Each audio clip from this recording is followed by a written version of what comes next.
Welcome to the Human Meme Podcast.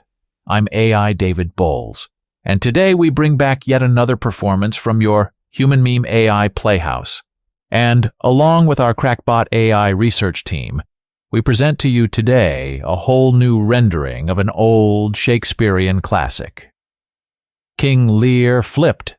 Yes, the idea here is, what happens if everyone who died in Shakespeare's hallmark tragedy actually lived, and those who lived then died?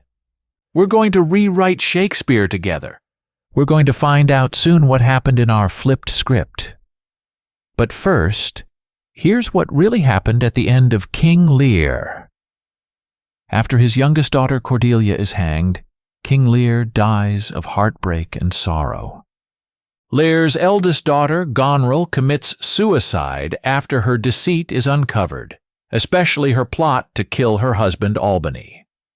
Lear's middle daughter, Regan, dies after being poisoned by her sister, Goneril, out of jealousy over Edmund's affections.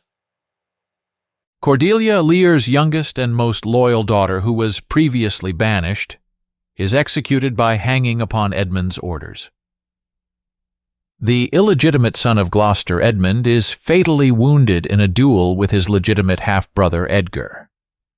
The elderly Earl of Gloucester dies off-stage from the strain of recent events and his heartbreak over his two sons' actions. The few characters who survive by the end of the play are Albany, Edgar, and Kent. Goneril's husband, Albany, survives. Due to his moral standing and loyalty throughout the play, he is delegated to rule Britain. Gloucester's legitimate son, Edgar, also survives. He defeats his evil half-brother, Edmund, in a combat.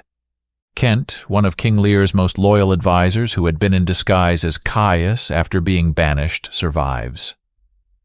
However, he suggests that he will soon follow his master, Lear, in death.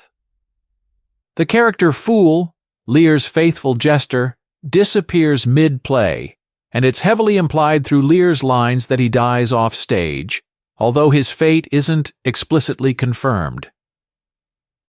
Okay then, that's what happened in King Lear. Now we imagine what did not happen in this flipped version of the tragedy.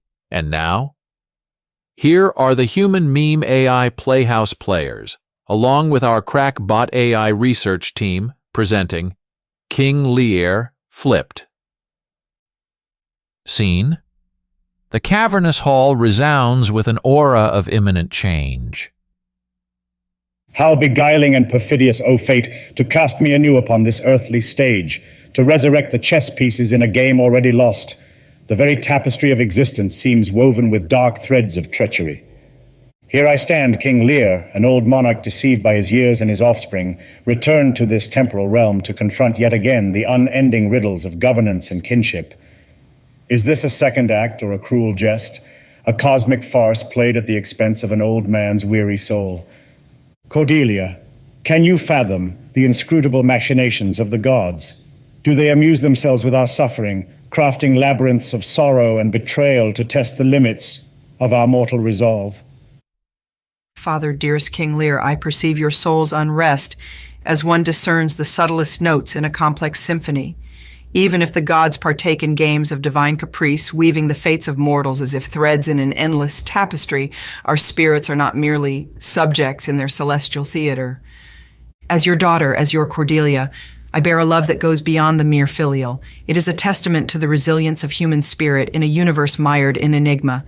I offer you this love as solace, as an anchor amidst the stormy seas of existential uncertainty.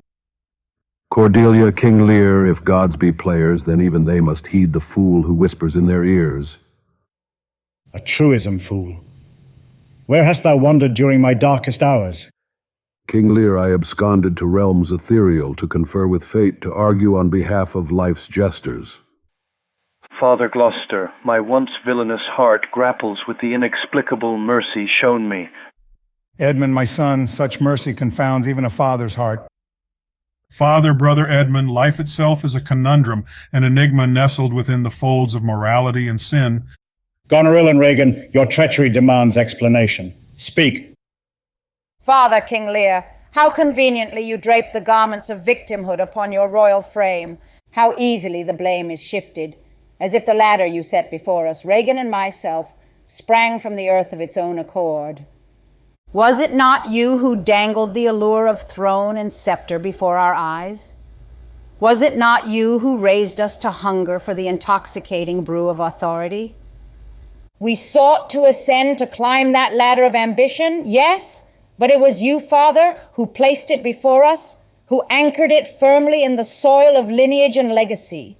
I am Goneril, and I defy the rueful glare of paternal disillusionment. I sought your throne, your power, and in seeking found my own. Sister Goneril speaks truth, Father. We are products of an environment you curated. Daughters, your words only deepen your duplicity. Albany, what tempestuous seas of morality have you set sail upon?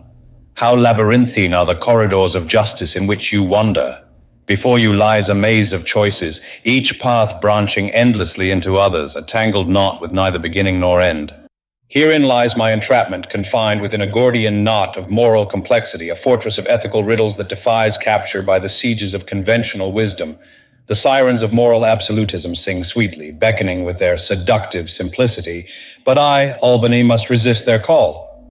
I stand upon this precipice not as judge, but as petitioner, imploring the heavens for the wisdom to navigate this immeasurable expanse of grays. Albany, there you are. You have so far remained silent. Share your wisdom in this council.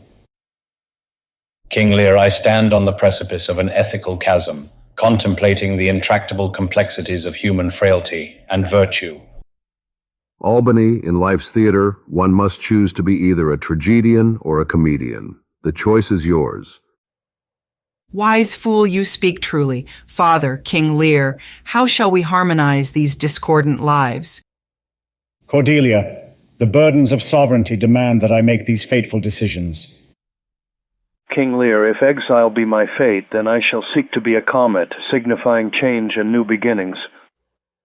Father Gloucester, if my flame is to be extinguished, then let it serve as a final guiding light to lost souls. Edgar, my son, your light will be remembered long after it fades into the eternal darkness. King Lear, my time to exit this worldly stage has come. Shall I find rest in the realm beyond? Kent, you have been a lodestar, guiding me through life's tempests. Find your peace in the undiscovered country from whose bourne no traveler returns. Kent exits, his footsteps resounding with finality. Father, my dearest King Lear, you bear the world's weight like Atlas, unyielding in your posture, yet ever so weary in the depths of your eyes. Each day you lift the heavens upon your shoulders, an Olympian burden forged from the dual anvils of governance and paternal expectation. Yet, let it be known, as your Cordelia, I harbor aspirations for this fractured family of ours, a tapestry in need of mending, threads longing to be rewoven. I dream of a hearth around which we can all sit, devoid of the gilded trappings of royalty, where love supplants ambition and empathy reigns over avarice. Cordelia, my soul's lodestar, we stand now at the confluence of tribulations past and promises future, like ancient mariners who have survived the wrath of Charybdis only to navigate the straits of hope anew. In the crucible of our trials, the dross of past failings has been burnt away, leaving behind only the purified ore of our shared humanity.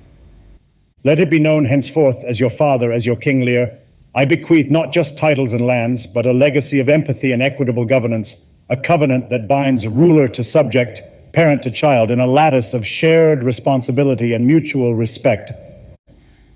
I envision a future illuminated by the enduring light of our newly discovered wisdom, a beacon that shall guide generations to come long after I have shed this mortal coil. Ah, King Lear, Cordelia, what a rare tapestry of fate and choice we've all been woven into, a complex brocade where the threads of wisdom and folly intertwine like amorous serpents. Shall I then, as your loyal fool, drape myself in paradox? For it seems I must be both a fool and a soothsayer, jesting when you'd seek wisdom and being sagely astute when you'd foolishly err. How easily wisdom and folly can swap masks, leaving us grasping at elusive truths. As your fool, I've donned the jester's motley. but let it not deceive you. Each patch and tatter holds a shard of wisdom gleaned from the folly of men and the vicissitudes of fate.